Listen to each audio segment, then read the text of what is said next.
Hey everybody, it's Jenna from the Up North Home. Welcome back to my channel. So this weekend I have a bunch of free time and I thought that I would get as much canning done as I can. So today's video is going to be canning some white potatoes, and I thought I would bring you guys along to show you how easy it is to get started. So we will be pressure canning these today. Really easy. So let's go ahead and get started.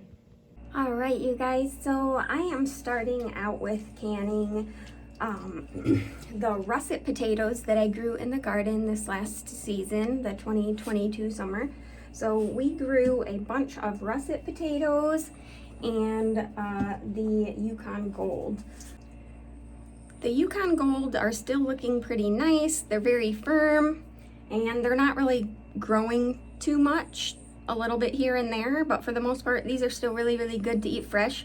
So I'm gonna hold off with canning most of those. That way we have fresh potatoes that we can eat as well, in case you want like a baked potato or something like that, or hash, like a hash brown or something. But the russets are definitely growing a lot more and they're starting to get a little bit wrinkly skins and, you know, kind of softening up a little bit maybe. So I want to go ahead and can these before they age anymore so that we can have lots of great potatoes to eat. There's so many ways that you can enjoy your canned potatoes. You can just pour them in a pot, heat them up, mash them, mix them with your favorite ingredients and have mashed potatoes right away. You can put them in soups and lots of different dishes. So I am going to go ahead and bring these upstairs. We've got them down, I store them down here in the pantry with all of my other foods grown in the garden. We've got the onions hanging up here and all the canned goods around on the shelves and such. So I just store my potatoes down here on the floor in these old wooden crates, and that works really well. Different varieties last different lengths. It's just is what it is. But this year I tried to hold off as long as I could, really, before canning them, just so we can eat them, you know, in their natural state. So, but I only have, you can see right here is my potatoes. I only have 3 quarts left, so it's time to go ahead and can some more up anyways. I'm gonna bring these upstairs and we'll go ahead and start to get these prepped. So step number 1 is to wash your potatoes well. Then we're gonna peel them and put them in some water, and then we will go from there. So let's go ahead and go upstairs and get this ready.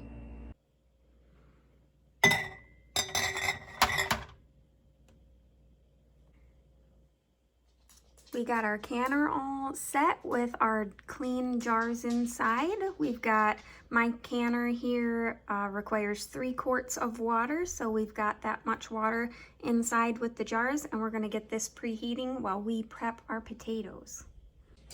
So you guys, this is the first time that you've seen me can with this canner. This is my new Presto Canner. If you didn't recognize, I did get a new stove a little while ago. It's been a while, but I think this is my first video using this stove. So it's an induction stove, so my All-American canners don't work on it.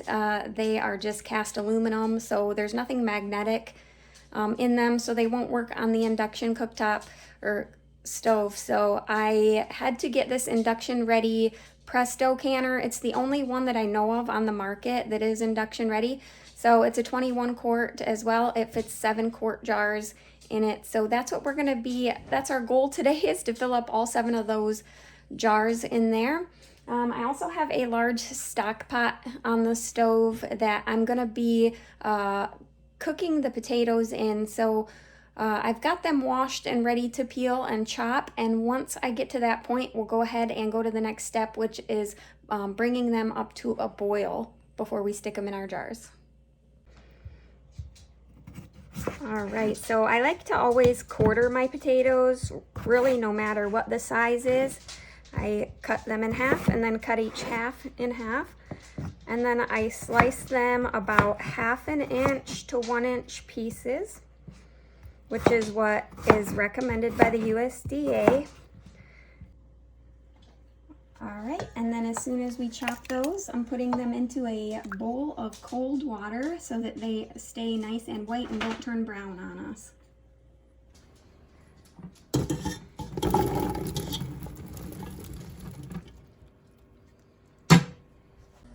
Okay, so I think we've probably processed roughly half of our potatoes in order to fill up the canner with our 7 quarts. I'm trying to take weight of these so that I know kind of exactly how many potatoes, how much weight that I use to help you guys out so that you kind of know, you have an idea of what you need. So according to the Ball Blue book that I'm kind of following their recipe, it says 7 to 9 pounds of potatoes to fill up, I think 3 quart jars. So I weighed out 20 pounds of potatoes, and not even half of that fits in my biggest stock pot for my induction range. So I'm gonna do it in 2 stages.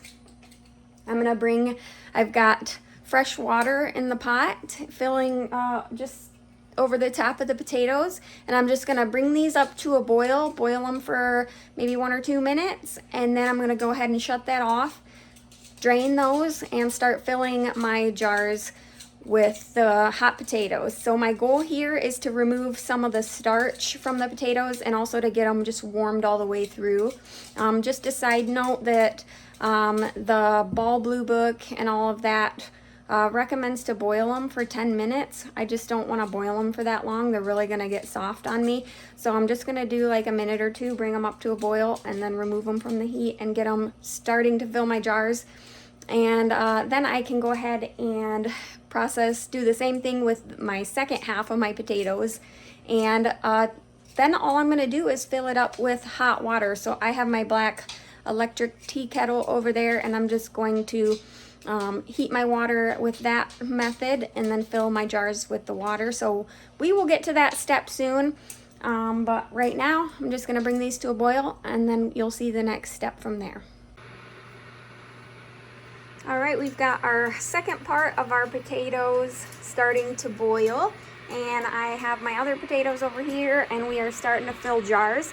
So we are leaving 1 inch of headspace at the top, and then I've got my water heating up right here, and I'm gonna fill this up with water up to 1 inch of headspace, and then we'll poke in there to get our bubbles out, clean our rims, and then put our lid and ring on.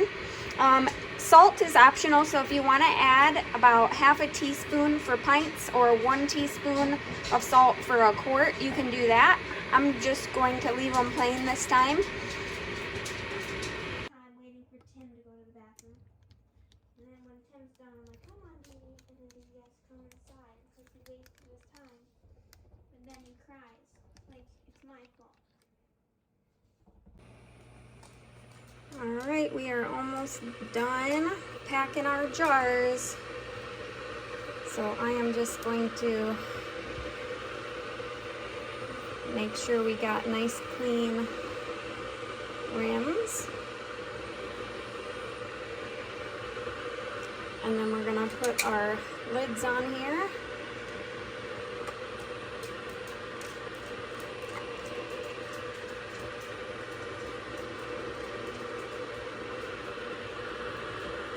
And get our rings on.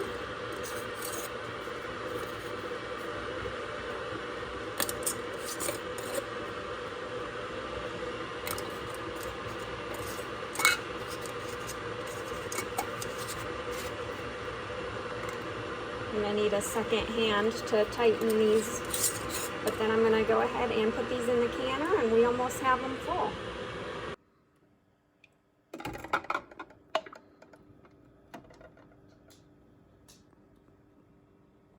All right, our jars are full and in the canner, and we have a lot of potatoes left actually. I'm glad that I stopped peeling when I did, because we didn't need nearly as much to fill up the canner as I was expecting.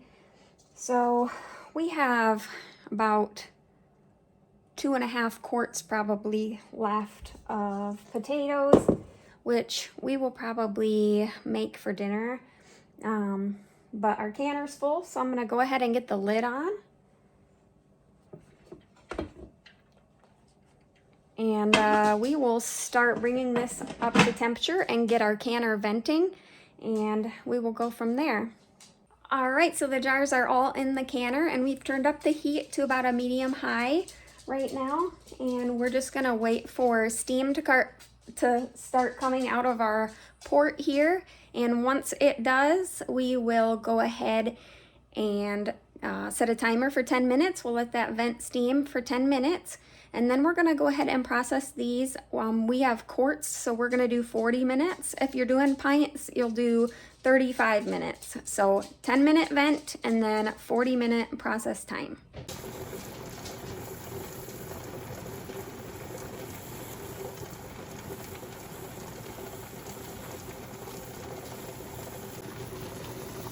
All right, we've been venting for 10 minutes now, so I'm gonna go ahead and put my weighted gauge on, and we're gonna start building up pressure in the canner. For where I'm located here in Michigan, I'm gonna be going to 10 pounds of pressure. And then I'm gonna, like I said, process these now for 40 minutes.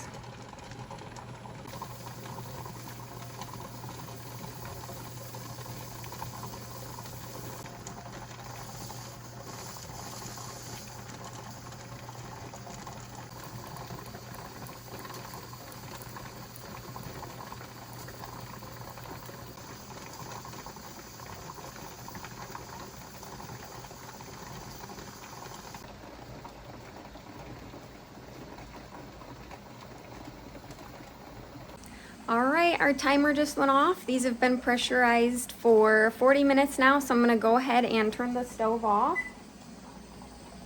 All right, and we're gonna leave our weight on and not touch the canner. We're gonna let it depressurize all the way back to 0 before we touch it again. So once it's all the way down to 0 pressure, we'll let it sit for about 5 minutes after that, and then we will remove our weight and lid and take the lid off, let it sit for about another 10 minutes or so before we go ahead and take our jars out at that point, so we don't shock the glass in our jars or create any sort of siphoning that could ruin our seals.